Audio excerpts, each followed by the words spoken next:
glasses. Okay, I've got hair in my eyes. Mocktail. It's the same box, I just turned it around.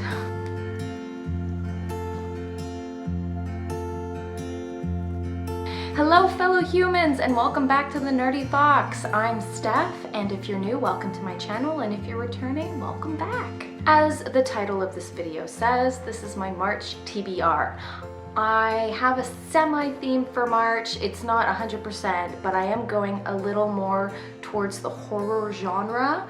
So most of my books are kind of horror based, but I have a couple of other genres in there just because. I did not finish my February TBR. I am filming this in the last week of February, but I'm not finished reading, so I don't know how far I got yet. I want to finish the books that I had on my TBR for February. I'm not going to put them all in March, but I am going to go ahead and put a clip here of one of the books that I didn't get to read in February that I'm going to read in March. Hello, future Steph. Also, past Steph, because this is being posted much later than what I'm filming. Anyway, it doesn't matter. So following my February TBR, I didn't read 2 books, and I will be reading one of them this month, and I'll read the other one next month. And this month's book is Anybody Out There by Marian Keyes. This is following Anna.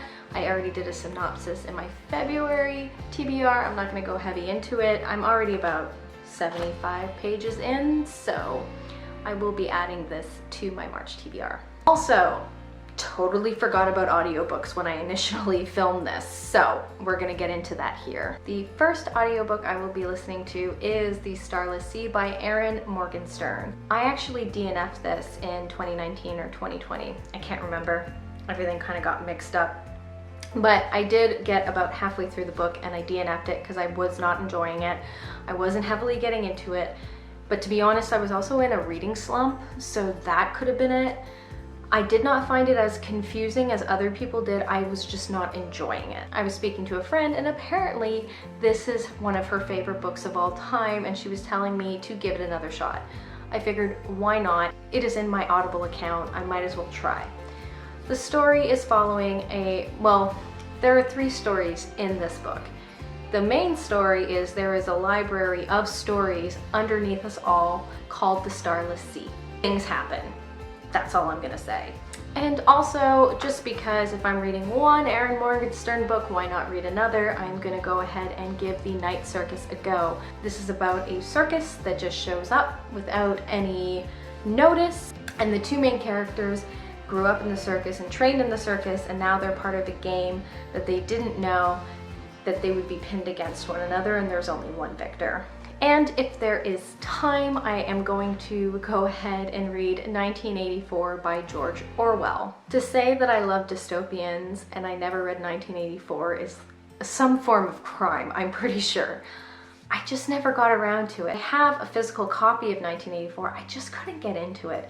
So I'm gonna go the audiobook route, because usually when I can't get into a book physically, I can kind of get away with it through audiobook.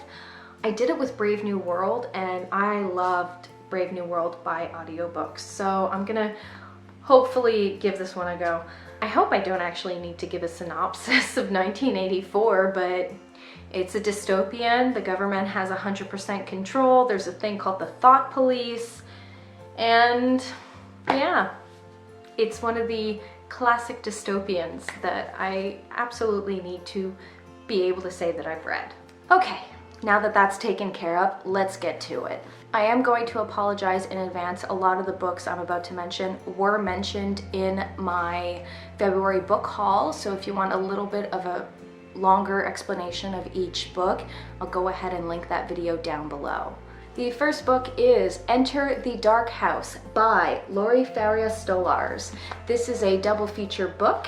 It's about students who won a contest writing about their nightmares. So now they're going to be on the set of what I'm assuming is a famous director in the horror genre, and things happen. To continue the horror theme, I have also added The 10th Girl by Sara not Fanning. That was my fault. I'm not even wearing my glasses and I can blatantly see that it's an R. I don't know why I said Fanning in my haul video. But yes, I'm going to read this. This is about a haunted house. that is currently a school, and I think it's based in Argentina. Yes, it's based in Argentina. For a graphic novel in the horror genre, I have the Black Monday Murders by Hickman. It says Hickman and Coker.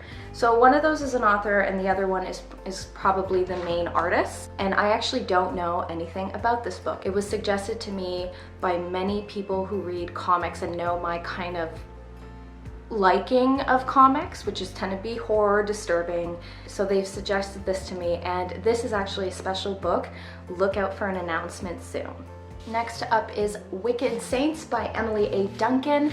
This is a story about sinners and saints and monsters. This book I picked up just because so many booktubers, once again, had this on their TBR, but I feel like there was mixed reviews, but I thought I would go ahead and give it a go for myself.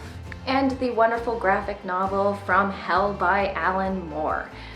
I really want to read this. I am irking for some Jack the Ripper telling or retelling, and Alan Moore is a phenomenal author. He wrote Watchmen, he wrote V for Vendetta, he wrote Swamp Thing. His way of writing really pulls me in, and he's talking about Jack the Ripper, so why wouldn't I read it? And the last book on my list is The Gracier by Kim Liggett. This, honestly, when I was reading the synopsis in my haul video, this is probably going to be the first book I pick up, to be honest, because this dystopian is just screaming my name. It's about women who, when they turn 16, they're considered that they give out an aphrodisiac to men that make women crazy, women jealous and men crazy, and it just sounds like Handmaid's Tale vibes. That's it. And so I really want to read this. And finally, I am not going to be pulling them all out now, but I am going to be doing a 24-hour readathon with the theme of I need to catch up on my comics. Some were mentioned in my haul video, but there's so many more that are just sitting in this box right here that I really want to get through. So I decided at some point in March I will be doing a 24-hour readathon so I can get through all of my comics that have just been sitting, and I really want to read them. There's a few of them that I'm just like dying inside to get to. So that's it. This is a very quick video, but I decided not to go heavy into detail just because I spoke a lot about these books in my haul video and I don't feel the need to repeat myself. But yeah, so like I said, that video is going to be down below. I hope you enjoyed this video, and why don't you go ahead, hit me in the comments if you have a March TBR or what you're just loosely planning on reading for March. And I'll see you next time. Bye.